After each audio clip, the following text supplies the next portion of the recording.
মাঝে মাঝেই বাইরে থেকে খাবার আনিয়ে খাই বা নিজেরাই চলে যাই খাওয়ার জন্য। এই বাইরের খাবার আমি কখনোই ছাড়তে পারবো না। হাজার ডায়েট করলেও আমি বাইরের খাবার আমাকে দিতেই হবে ভাই।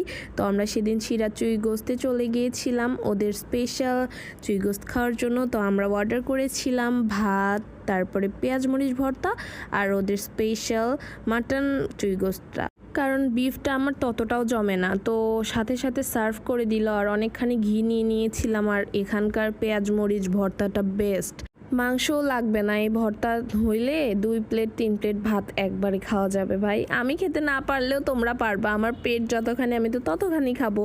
আচ্ছা, এবার আমি একটু লোকমানি একটুখানি পেঁয়াজ মরিচ ভর্তা, সাথে ঘি, একটুখানি রসুনটা নিলাম আর সাথে একটা মটন।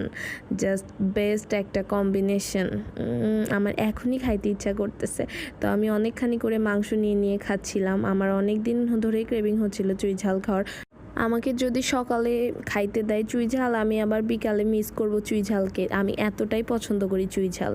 তারপর ওদের এই চাটনিটা খাইলাম। চাটনিটা খাইতে খাইতে আমরা বাসায় চলে আসছিলাম। আর বাসায় আসার সময় এই পান মশলাটা নিয়ে আসছিলাম। তো এই পর্যন্ত, আল্লাহ হাফেজ।